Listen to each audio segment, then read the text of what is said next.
You've got ideas, you've got ambition, you've got no time, or so you think. I'm Marissa Lonick, and I help busy moms with big dreams and no time. Join me each week as I dive into time management strategies, goal setting and achieving framework, and inspiring guests who are juggling mom life, work life, fill in the blank life.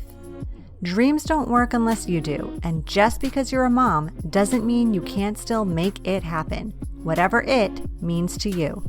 Welcome to the Mama Work It podcast.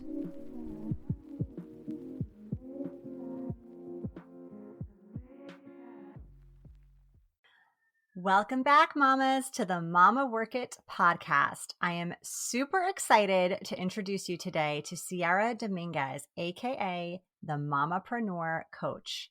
Sierra teaches moms how to use digital marketing and automation to grow their business to 6+ figures without the overwhelm and long hours. It's her mission to debunk and demasculinize all things business, marketing, and making lots and lots of money with ease. Sierra feels all moms should be billionaires, and she's here to show us how to make it rain without feeling all that pain of long hours, mom guilt, and constant stress. Girl, I cannot wait for you to share some of your best secrets and show us how this is done.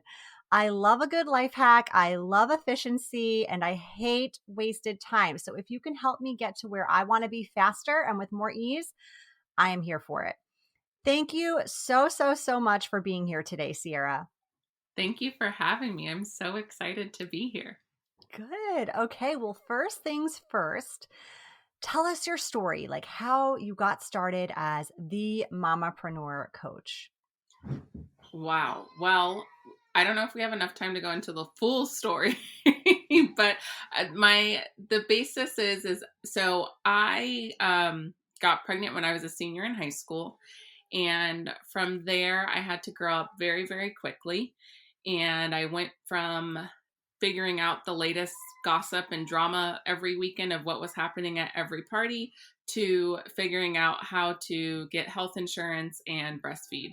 So it was definitely like the biggest change, the quickest change in my life at that time. And then after that, I went on to work at Old Navy because diapers and formula are expensive. And I got hired as a seasonal employee. And then as a seasonal employee, it's whoever they like and whoever they want to keep on. And so I worked my little tail off. I stayed there. I ended up going to beauty school. And then after I was done with beauty school, I was still at Old Navy. And my assistant manager approached me and she said, "One of my friends works for MAC and they're hiring. You should apply." And I was like, that's crazy, because at that time I knew nothing about makeup. I didn't do anything with makeup. So I was like, but it sounded really cool. I always knew MAC girls were cool and the it thing to be. So I was like, why not? And I applied, I interviewed, and I got the job. I mean, I kid you not, I went to CVS the night before my interview and bought makeup so that I had makeup to put on for the interview. And I probably looked a hot mess, but they fell in love with my personality. I got hired. I went from part-time to full-time to assistant manager to counter manager. And that was probably one of the jobs that I learned the absolute most from. I worked at the MAC counter inside of Nordstrom. So the way that it works is I worked for Nordstrom's, but for MAC too. So I got to work for these really two awesome top tier companies. And it was so much fun. So much fun. And then my daughter started to get older. By the time she got into kindergarten, I was like, I need something that's not retail hours. Have to be there at the crack of dawn, stay till midnight. And I ended up going to become an admissions advisor at Maranello School of Beauty. Hated it, got fired 8 months later. And I had never been fired from a job. I had never, quote unquote, failed like that before.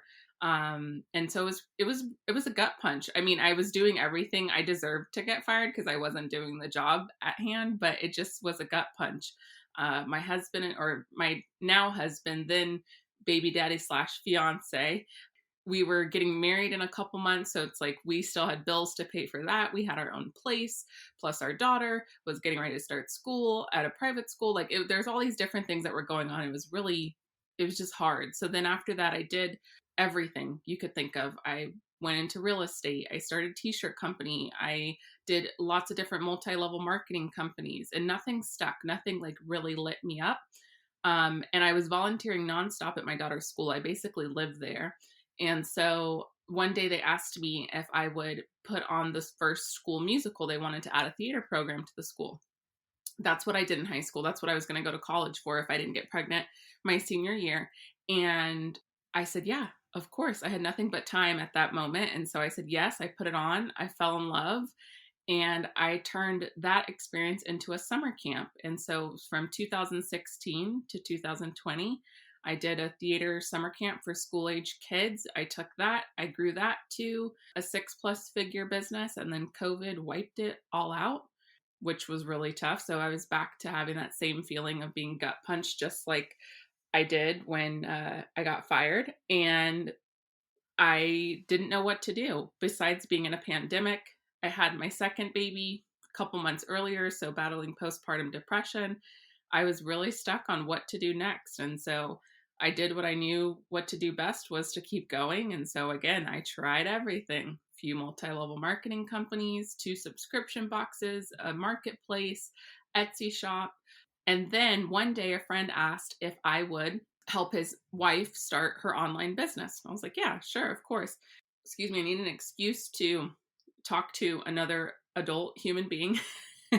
And I loved helping people, and I loved talking about business. So I was like, why not? So by like week 3 of us meeting on Zoom, I was like, why am I not getting paid for this? And that's when the Mamapreneur Coach came to be. I think if 2020 taught us anything, it's that moms are the true heroes. Like we make so much happen in the background.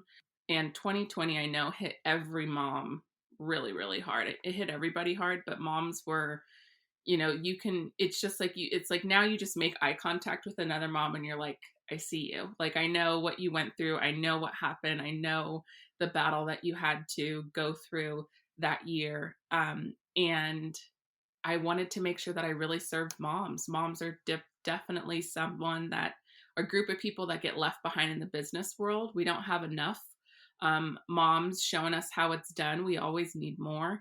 And I want to create that community and have those moms that are like ready to go, wanting to make a lot of money and do it all on their time. So long story short, that's how the Mamapreneur Coach came to be.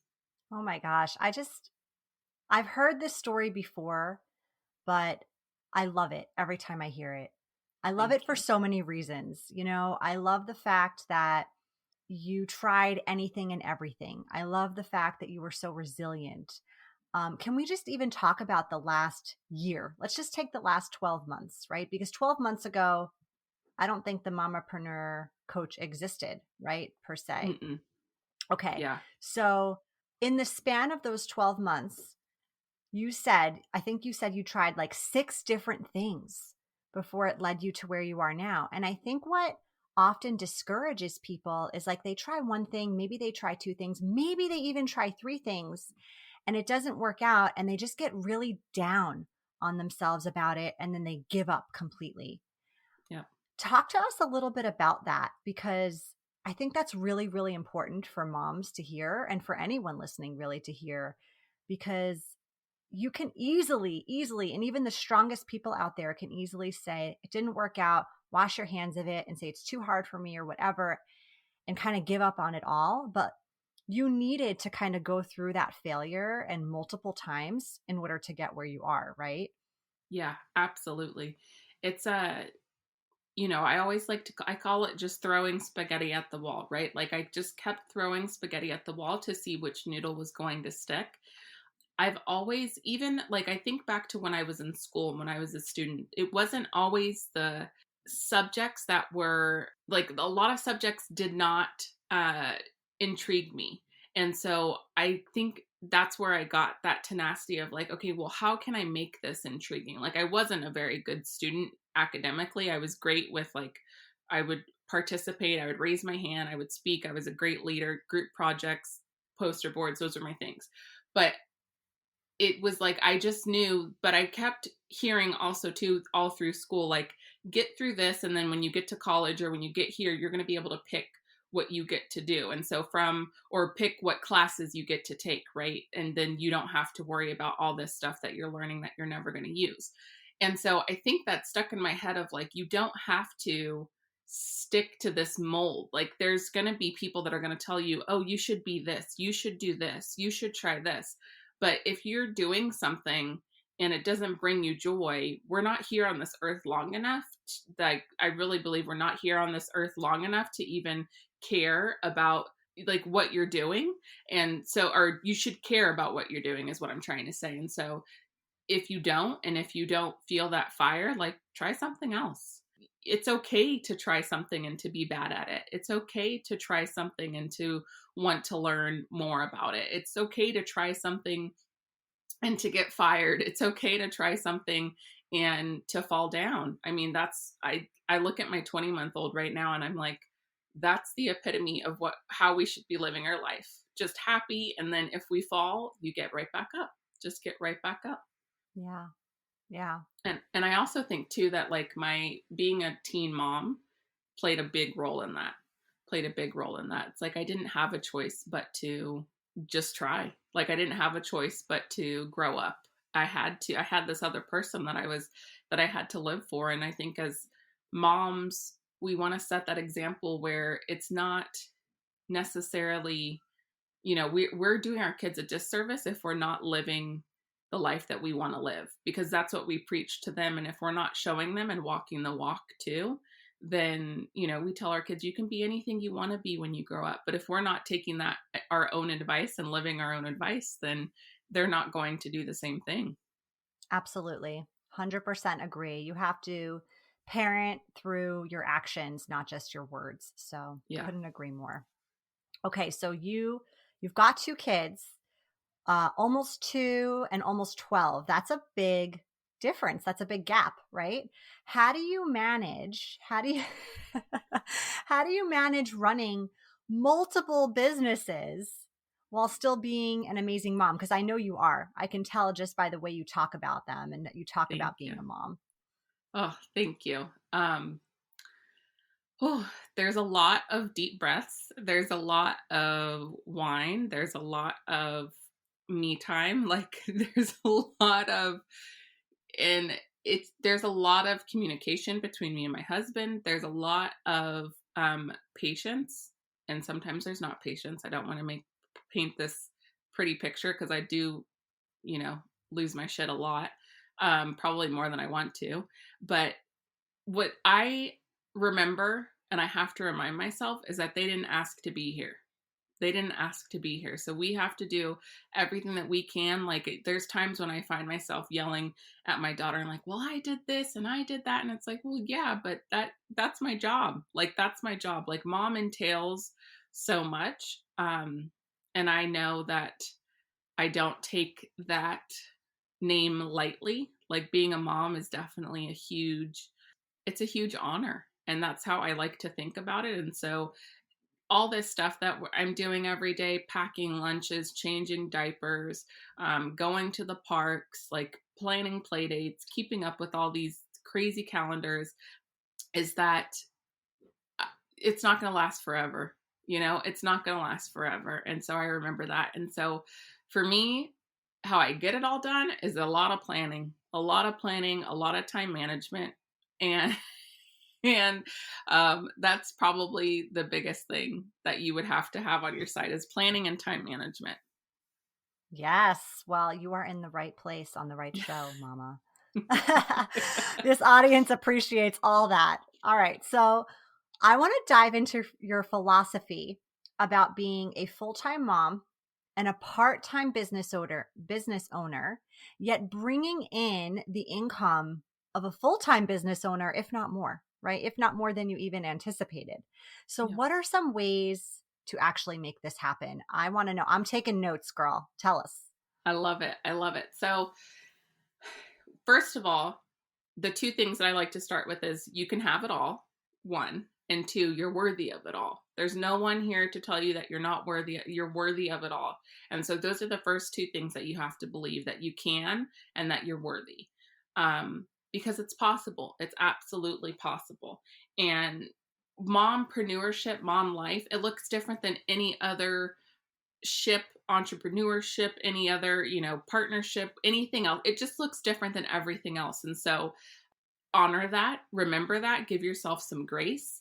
The top 3 things that I would say is you have to plan, you have to plan and planning and prepping everything. So from your meals to your workouts to your to-do lists, to what day you're going to do laundry if you don't have someone who can do it for you yet, to what day you're going to do play dates, to what day you're going to take meetings. Like, you have to have everything planned. That's how you're really able to hack the system and know how to get stuff done and when to get stuff done. And when you do this, and I know that you can attest to this too, it's like if you're at home, you and your husband, me and my husband are both at home with the baby. We say, okay, I'm going to work from these hours to these hours. You're going to work from these hours to these hours. And then we'll switch with baby duty. And in that time, I am like a super ninja now. I understand what needs to get done, like how it needs to get done. And also asking myself before I do a task, like if it's related to business in this case, is this going to make me more money? That's the one question that you have to ask yourself before you do a task. Is this going to make me more money? Is this going to bring more sales? Because there's lots of things that we're doing inside of our business that don't matter for sales. If you're struggling over what colors to use, that's not going to make you more money. If you're struggling over what template on Canva to use, that's not going to make you more money. What's going to make you more money are the tasks that are directly affecting your bottom line. So if that's an email that you need to send, if it's a tutorial video that you need to put together, if it's creating content or being on camera, those are more money-making tasks, So that's one question that I would encourage people to ask to be able to get more done in less amount of time. And then the second thing is you have to give yourself grace. And you have to get comfortable with the word no. You just have to be able to set these boundaries. I know we were talking yesterday and I was saying that I didn't get that good with my boundaries until this year. Like 2021 is when I really started to set boundaries and taking them seriously. And it's not selfish. I struggled with this so hard. Like it felt so selfish in the beginning. And it felt like, well, why am I being so mean? That's really what it felt like. Like, that's what the question I kept asking myself. And I would see other women do what I wanted to do and behave how I wanted to behave. And half of me, that subconscious, would be like, oh, they're so mean. Like, I could never do that to my family. And then the other half of me would be like, oh, I so want to be able to do that. I so want to be able to live like that. I wish I could just say no. And you can say no. And guess what? Everything's going to be okay in the end, and everybody's going to be fine in the end. And it's just having those conversations. And my husband and I had a serious conversation this year, and I told him, like, if we want to get to the goals that we want and we have set, if we want the houses, the cars, the unlimited education, great health, if we want all these different things, then we have to put in the work, and this is what it looks like. So we have to stop playing around and we have to make it happen. So setting those boundaries and giving yourself grace. Not every day is going to go how you plan it to go. You're a mom. Like, let's be real. I have a picture that I have to post after this of what it looks like getting ready with a 20-month-old. There's makeup all over the dining room table because I was trying to get ready with him on my lap, and it doesn't go very well. And I let my daughter take my AirPods to school this morning, so I didn't have AirPods to record the podcast. Like, it just, everything does not go as planned, but you got to give yourself some grace. You have to, because you're doing a damn good job with whatever is thrown at you. So give yourself some grace. And then the last piece would be, you have to automate your marketing.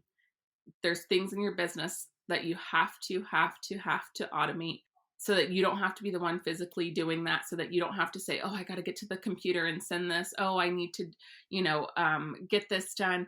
You have to get that automated, because if you don't, you're going to be stuck in like robot mode forever.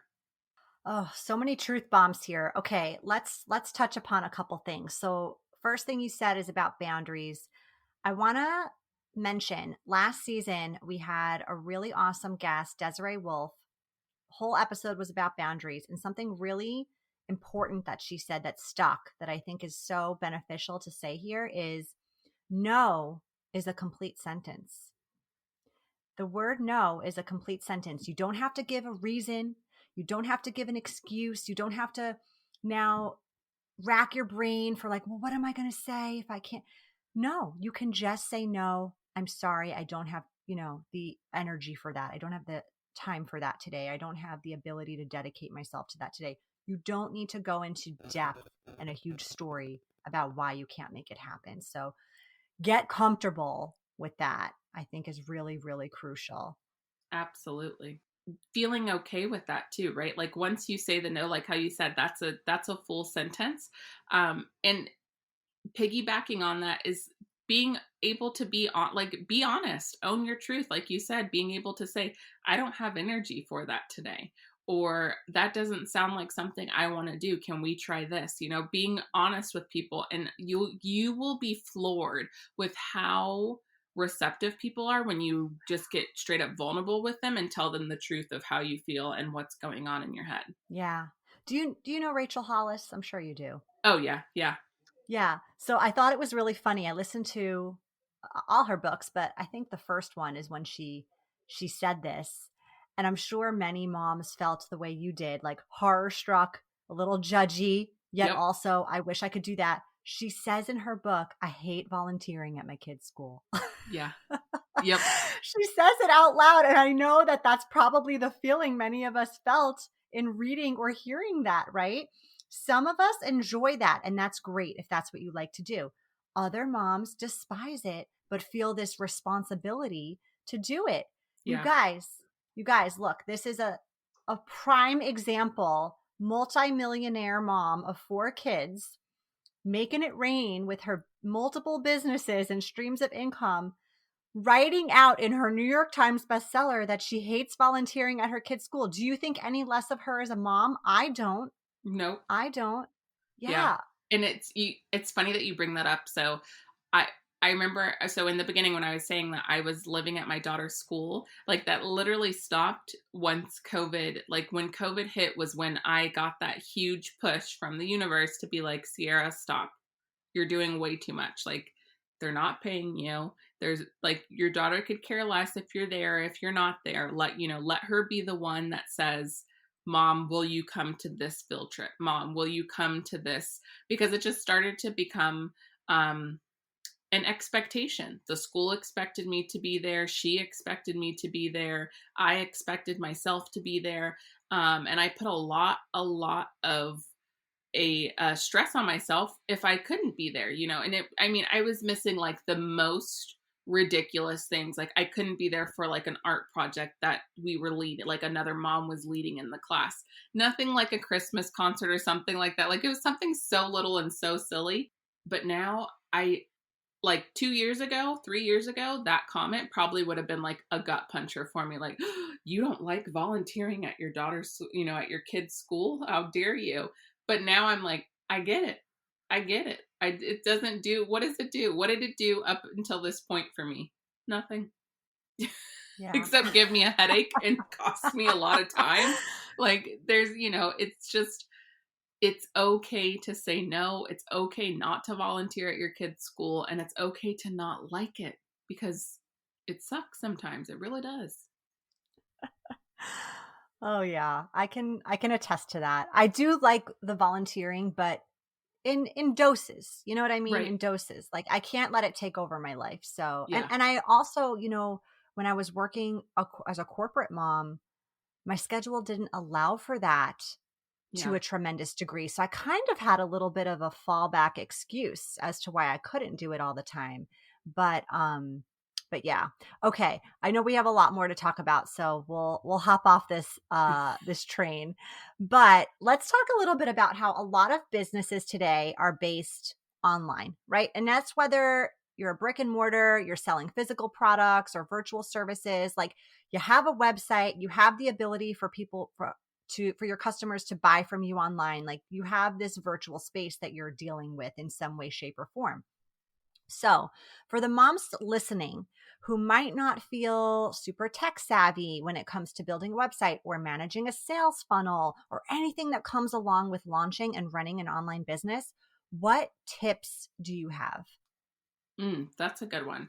So the first one that I like to say is that it's not that you're not tech savvy. It's the same thing that you say about time management, right? Instead of saying, I don't have time, it's a matter of if it's a priority to you or not. That's the only thing that it is, because everybody can learn how to use it. We're not, because the thing is you don't have to learn how to do everything. You have to learn how to be able to do the things that you need to do in order to get done what you need to get done. So if you need to use one platform, then you need to learn how to use that platform and make it work with that platform.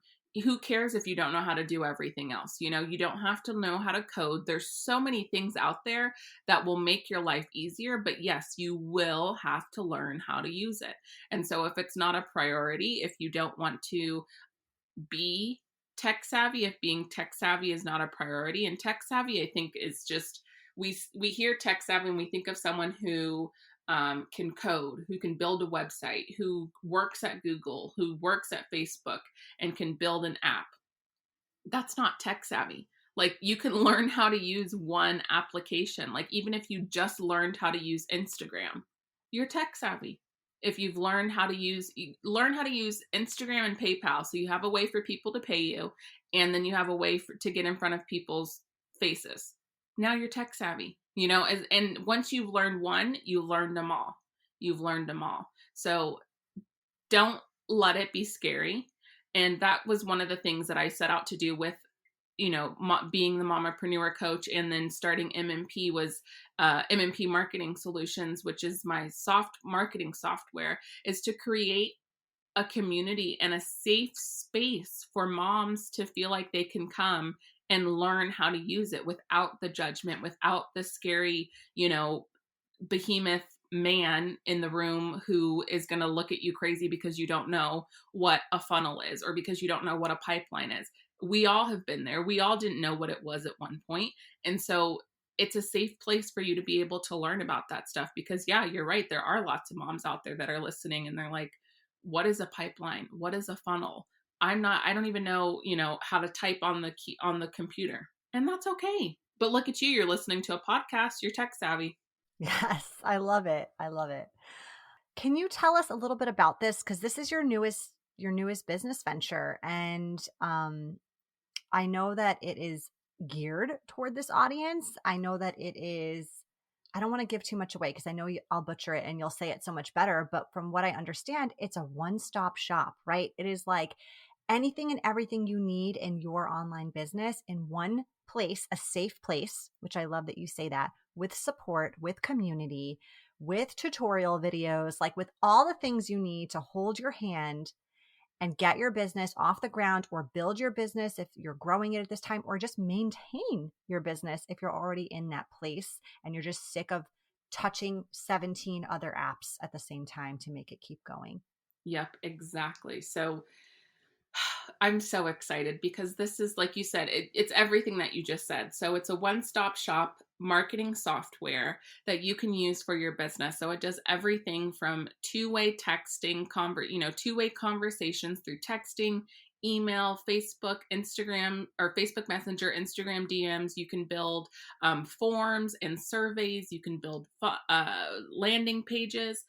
You can do customer relationship management, CRM, email marketing, and so much more. So everything, calendar appointments, you can set up calendar appointments too. So you can do absolutely everything with it. And what I wanted a place, as I was growing my business, one, I realized there's way too many. I have too many freaking apps. I can't log into, if you could see how many tabs I had open on my web browser by the end of the day, it was ridiculous. And so when I had this opportunity, I was so excited because it literally has everything in one place.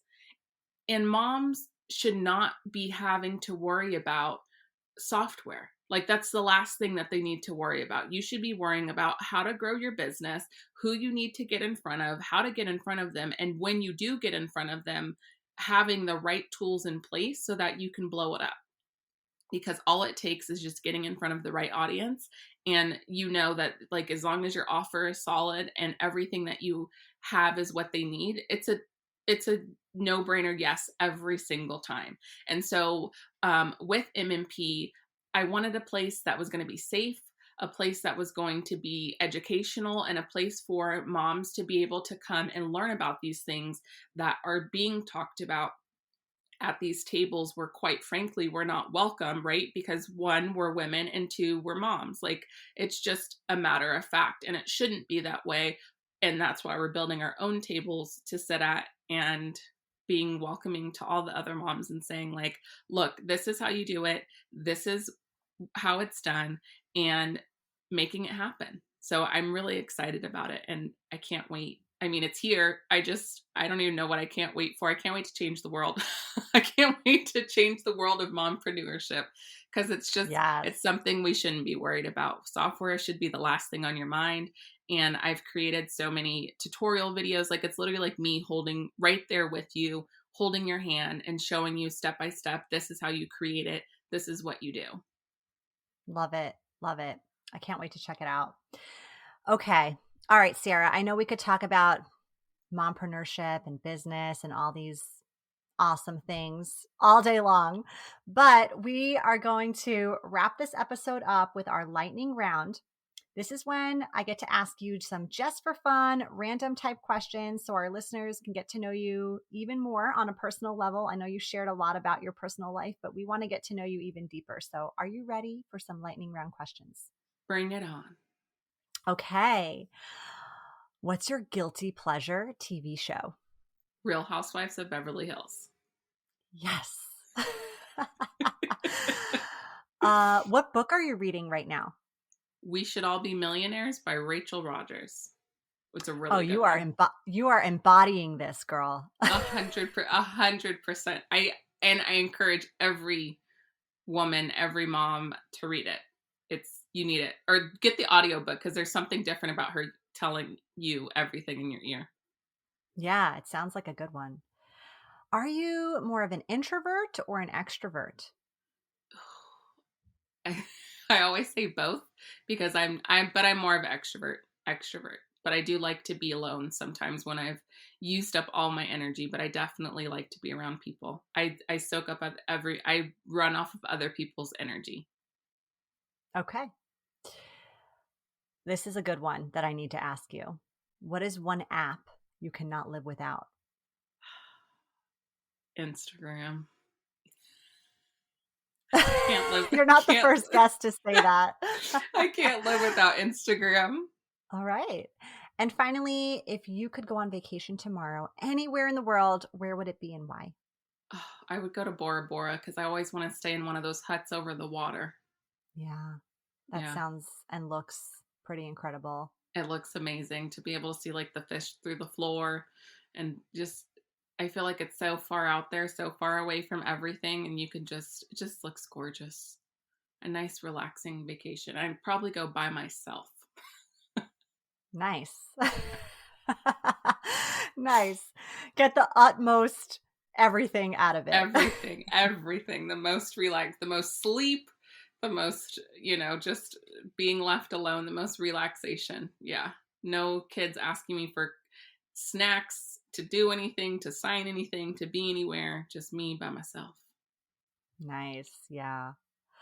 All right, Sierra. Well, before we head out, can you just tell our listeners where they can find you? Yeah, you can follow me on Instagram. I'm at the Mamapreneur Coach, and that is where you will find me, and I hang out the most. So come on over. I'd love to be friends. Send me a DM. Let me know you listened to the episode and what you loved most. I love talking to people and creating relationships. So send me a DM and say hello. Yeah. And Sierra does make really entertaining reels, you guys, and she posts a lot of them. So definitely check out her page. I get a lot of inspo from Sierra on Thank IG. you. All right. Well, thanks again, Sierra, for being here. Thank you for having me. I'm so excited, and I can't wait to hear the episode. You've been listening to the Mama Work It podcast. I hope you've enjoyed this episode and would love if you could take a quick minute to leave me a review on whichever platform you're listening from, and maybe even send a note to a fellow mama friend recommending it. Reviews and recs help this podcast grow and reach more like-minded, awesome moms. And if you haven't subscribed yet, don't forget to click that button so we can stay in touch, girl. By the way, if you haven't checked out the Mama Work It website, please do. There are lots of free resources and great articles there that can help you with the juggle of work life, mom life, wife life, fill in the blank life. So head on over. Thanks again for being part of the tribe. I'll see you soon, but in the meantime, keep on working it, mama.